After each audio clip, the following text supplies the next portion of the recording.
Hey everybody, what is up? Alpha here. I'm going to do my review and my first and final impressions of Grisaia no Meikyuu. In other words, I think it's called Labyrinth of de la Grisaia. Now, this special came out many hours ago. I decided to watch the raw version to get an understanding or glimpse, and then I watched the sub version that just came out at least 1 hour ago or minutes ago. So when I looked at this special the first time in the raw, I actually had a good understanding of what was going on, even though there was no subtitles whatsoever, you know.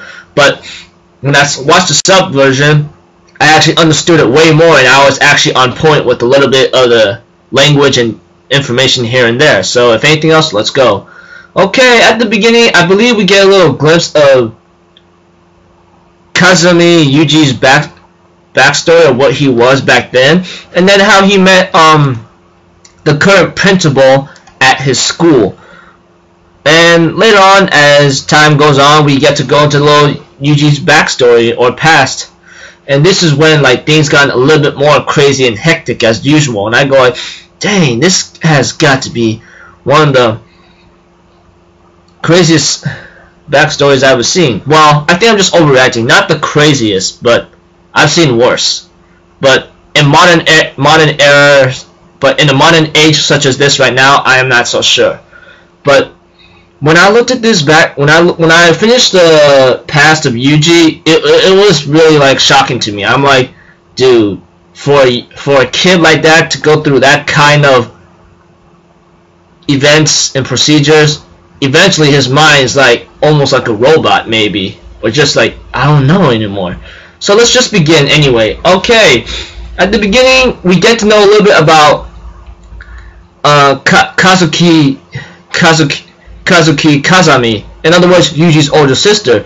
She was really talented in terms of science and arts, you know, and how much like Yuji was, he was just like pushed aside, like it was like he's a nobody, pretty much, a definite nobody, like an outsider.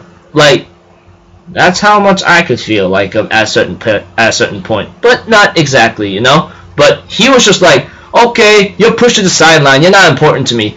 Only his older sister was important due to her paintings and the way how she does her work. She actually gives out all the money that the family needs. But as time goes on, Yuji's older sister seems to care for him very much, even pamper him so much and talk to him, giving him advice. But as time goes on, you know, she actually fell in love with him and tells him like, you can make friends, but you're not allowed to make any friends with girls, okay? You gotta get permission from me. And Yuji says, okay. And what he was like just obeying his older sister. That's it. So as time goes on, we see to it that Kazuki took a bath with him and kissed him like mouth to mouth, telling him all these things about incest, you know, love, manga, anime, you know, that kind of thing. Hobby sharing, making friends, share of hobbies, you know, that kind of all the stuff that we all know, that's for sure. But when she got into a private school, she decided to do the basketball club instead of the art club because she wants to live out her own life, you know. And I go like, understandable. Don't let some parent or someone else tell you what you can't do or something, you know. That's the one thing that we all should keep in our minds and hearts. But eventually one day, you know, Yuji was like really depending on her. But the moment Kazuki passed away, those of you who played the visual novel or watched Grisaia's first season or The Fruit of Grisaia, like many months back, I don't even know how many months, at least 1 year ago or somewhere on fall 2014 or so, you all know what happened with Kazuki. But the only thing is, they think that she's confirmed dead. But if you guys watch the Fruit of Grisaia or play the visual novel, we don't know exactly if she's really dead. And after that, Yuji's father becomes abusive and wants alcohol, which is really stupid. And his mother and him was always abused every day. And you know, Yuji and his mother decide to go off and run away and go to a certain house and try to live out the day until Yuji comes to that age, you know. But one day, his father found out where they live, and he ends up being drunk and stupid, and decides to go all full force on Yuji's mother again, you know? He's always saying, I'm gonna have you make me another genius. And I'm thinking in my mind, what are you doing, man? Like, literally, he was just, like, forcing her to try to make another kid. Y'all know what I mean. I don't even have to get into detail for that. I was like, what the freaking heck? Yuji tries to stop him, but he pushes him, he backhands him aside, and Yuji gets really ticked off, grabs a wine bottle, and kills him or hits him in the head. However, Yuji's mother tells him to go to a station, I'll catch up, you know? But the moment he decides to go out to the house because he heard ambulance noise, and he realized his mother committed suicide the moment he read the note, the moment he saw the body and he killed the body of his dead father whatsoever. I forgot to mention that his father had a little customer that was related to him. He pretty much picked up Yuji and adopted him, and you know, he was forced into cross-dressing, and that guy was sexually abusing him. I'm like, oh my gosh, I don't even want to know what's going on. But after that, when Yuji was alone with another guy trying to abuse him, Yuji killed the guy, and that guy that took him in, I forgot his name, etc., but he used to be the customer of Yuji's father, of buying paintings here and there, you know, or drawings. We see to it that, how am I supposed to say it, that Yuji was put into some kind of military training camp, but it's actually a terrorist training camp. Yuji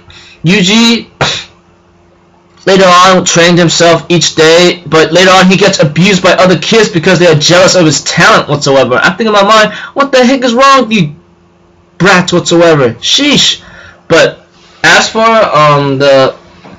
the other kids, all of them pretty much like hated him except one girl named Marlin. She pretty much comes in, helps him out. They talk to each other often.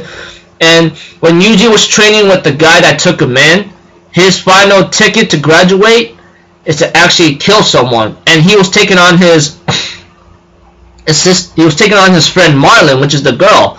He was on a winning streak and he was about to do it, but later on when he actually did a damage to her face and remembers the screams of hers and reminds him of his mother, he literally went into shock and could not handle himself, and he gets beaten down and therefore failed the exam. The girl comes by to his room and says, I'm sorry, I did not really want this to happen, you know. They end up talking for a bit until she graduated, and then later on she gets killed. So after that, a couple of months after delay, he is given a chance to graduate again, and therefore he goes on and doing many crazy assignments, such as killing a person, stabbing a person in the neck, breaking their neck, putting them into car accidents, hanging them, you know, that kind of thing. He was doing all these assassinations under orders of the man who took him in, which I've forgotten his name. I'm very sorry. Please don't hate on me. And I just go like, dear Lord, what kind of person would do all this crap, you know? That kind of thing. But as time goes on, we see to it that JB and the others manage to track down where Yuji's master is and eventually caught him. Especially a girl named Asako took him in and so forth. We don't really know what happened with Asako and Yuji, but it looks like to me Yuji had training with Asako, that's for sure. All it did, and Yuji goes off after explaining everything to JB about what happened to him in his past and his documents here and there, and it ends off with the girls actually managing to snatch a personal past of Yuji, which is Sachi. Sachi managed to get the shredded papers and piece them together, and this was very ugly because I go like, girl, and it's really not good because all the girls are going to know Yuji's past and possibly his weaknesses, which is very, very disturbing. Because I would not want, if I had a like ugly backstory or past whatsoever, I would not want to reveal that to anyone unless they're very close to me, you know. But yeah, it's understandable. And later on, it ends off with them, with Amane or someone flipping the paper. And next up, Grisaia Rockin's gonna start next week. Yeah. So overall, this special right here, which is like 47 minutes long without commercials, you know. If it was added in commercials, it would be an hour long. This special right here was pretty surprising, you know, though it lacked a lot of detail, to be honest with you. Like, didn't show Yuji's training, you know, wonder why he was despised so much just because of talent, you know, and etc. so forth. Was there any other family members that his mother or father had, you know, that kind of thing, etc. But as time goes on, you know, you see to it that not many things, a lot of crazy stuff happened to him. I already told you this already. Like, I did not expect this to actually go that far of what happened to Yuji. I mean, in a modern era, I don't even know what to feel. But if it was back then, I don't even know myself. But no wonder Yuji seems to be like a quiet guy and looks like some kind of aggressive assassin looking like face, you know. I just go like, well, ain't that a fact, man? I don't know what to expect, but guarantee right now, it's gonna go into a whole new crazy level in the next series, you know. I know the series is butchered. I know that it's pretty obvious. I mean, I watched Grisaia, no, Fruit of Grisaia, we know that, and I may understand why, but still, even Grisaia Meikyuu lacked a lot of detail. They all try to put a visual novel in 1 hour. That's not gonna work. If you're gonna talk about Yuji's backstory, maybe that could work, but you could have gave out more better detail, you know. That's just my thoughts. So, if I had to score this special, possibly a 4 to a 6 out of 10, or possibly a 6 out of 10, if anything. But it could have been better in a certain way, but I guess it isn't what it is, you know. But yeah, anyways, watched it 2 times. Watched it the first time when it was raw, and watched it the second time when it was subbed. So, anyways, I'm just gonna end it here, people. I think that should be about it today. If anything, I'm Alpha Zero. Have a good day, and I'll see you guys next time. Alright, peace out. Bye bye.